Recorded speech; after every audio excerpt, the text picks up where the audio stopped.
एक बुद्धिमान राजा था, उसका काफी बड़ा साम्राज्य था। उसके राज्य में प्रजा हर तरह से खुशहाल थी। राजा को अपने उत्तराधिकारी की तलाश थी। उसके 3 बेटे थे। राजा इस पुरानी परंपरा को नहीं निभाना चाहता था कि सबसे बड़े बेटे को ही गद्दी पर बिठाया जाए। वो सबसे बुद्धिमान और काबिल बेटे को सत्ता सौंपना चाहता था। इसलिए राजा ने उत्तराधिकारी के लिए तीनों की परीक्षा लेने का फैसला किया। राजा ने तीनों बेटों को अलग अलग दिशाओं में भेजा। उसने हर बेटे को सोने का एक एक सिक्का देते हुए कहा कि वे इसे ऐसी चीज खरीदे जो पुराने महल को भर दे। पहले बेटे ने सोचा कि पिता तो सठिया चुके हैं, इस थोड़े से पैसे से इस महल को किसी चीज से कैसे भरा जा सकता है। इसलिए वह एक मैखाने में गया, शराब पी और सारा पैसा खर्च डाला। राजा के दूसरे बेटे ने इससे भी आगे सोचा। वह इस नतीजे पर पहुंचा कि शहर में सबसे सस्ता तो कूड़ा कचरा ही है, इसलिए उसने महल को कचरे से भर दिया। तीसरे बेटे ने 2 दिन तक इस पर चिंतन मनन किया कि महल को सिर्फ एक सिक्के से कैसे भरा जा सकता है। वह वाकई कुछ ऐसा करना चाहता था जिससे पिता की उम्मीद पूरी होती हो।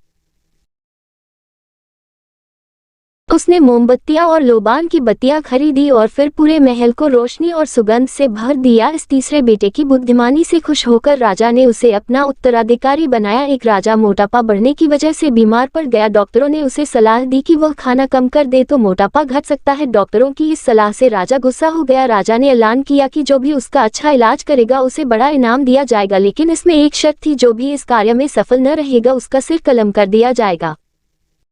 ज्योतिषियों ने भविष्यवाणी की कि राजा का जीवन अब 1 महीने का और बचा है।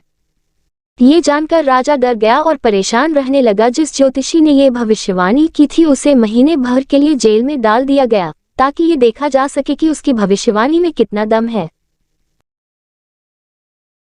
राजा बहुत डरा हुआ था। उसने खाना पीना भी बहुत कम कर दिया और महीने भर के भीतर ही उसका वजन काफी गिर गया। इसके बाद राजा ने जेल से ज्योतिषी को बुलाया और कहा, आप क्यों नहीं, मुझे तुम्हारा सिर कलम कर देना चाहिए। इस पर ज्योतिषी बोली कि अपने को शीशे में देखिए कि आप अब कितने स्वस्थ हो गए हैं। अपने को स्वस्थ और दुबला काया देखकर राजा का आश्चर्य का कोई ठिकाना न रहा। तब ज्योतिषी ने राजा से कहा कि असल डॉक्टर तो मैं ही था।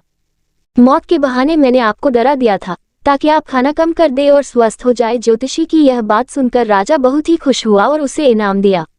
साथ ही वादा किया कि वह अब कभी भी खाने पीने में अति नहीं करेगा। एक व्यक्ति था, उसके गुरु एक सन्यासी थे। वह व्यक्ति दुनियादारी से ऊब सा गया था।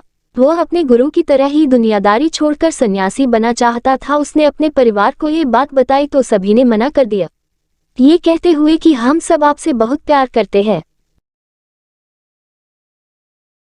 फिर उसने अपने गुरु को ये बात बताई, परंतु साथ ही कहा कि उनका घर परिवार, बच्चे और पत्नी उसे संन्यास लेने नहीं दे रहे हैं क्योंकि वह मुझसे बेहद प्यार करते हैं। गुरु ने कहा, ये किसी सूरत में प्यार नहीं है। गुरु ने उसे बहुत समझाया पर वह व्यक्ति नहीं मान रहा था। फिर गुरु ने कहा, अच्छा ठीक है। गुरुजी उस व्यक्ति को मठ में ले गए। इसके बाद गुरु ने उसे योग विद्या सिखाई जिससे वह अपनी सांसें रोककर मुर्दे जैसी अवस्था में घंटों तक रह सकता था। ये सब सिखाने के बाद गुरु ने उसे एक योजना बताई और उसे घर भेज दिया। दूसरे दिन वह व्यक्ति अपने घर पर मुर्दा पाया गया।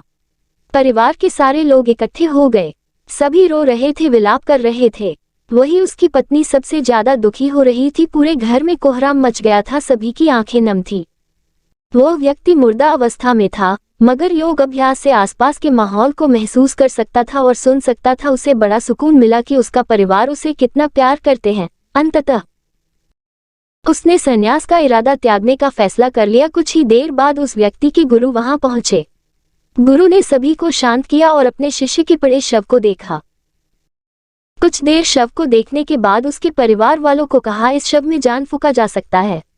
इस व्यक्ति को मैं अपनी विद्या से जिंदा कर सकता हूं। ये बात सुनकर घर के सभी लोग बहुत खुश हो गए। सभी को एक उम्मीद की किरण नजर आ रही थी। फिर सभी ने उस सन्यासी से कहा, तो आप ये काम जल्द से जल्द करिए। इस पर उस सन्यासी ने कहा, एक समस्या है। इस कार्य लिए परिवार के किसी अन्य सदस्य को अपनी प्राण त्यागना होगा। ये सुनकर सभी लोगों की सांसें रुकी की रुकी रह गई। सभी ने एक दूसरे को देखा। सन्यासी ने परिवार के सभी सदस्यों से एक एक कर पूछा पर किसी ने भी हाँ नहीं कहा। सभी ने अपनी जान की जरूरत बताई और अपनी जिम्मेदारी भी। सन्यासी ने फिर उस व्यक्ति की पत्नी से कहा, अगर यह नहीं रहे तो तुम कैसे जियोगी? उसकी पत्नी ने तुरंत जवाब दिया, मैं इनके बगैर भी जी लूंगी। गुरु ने उस व्यक्ति के बच्चों से भी यही सवाल किया, उनका भी जवाब नहीं थी।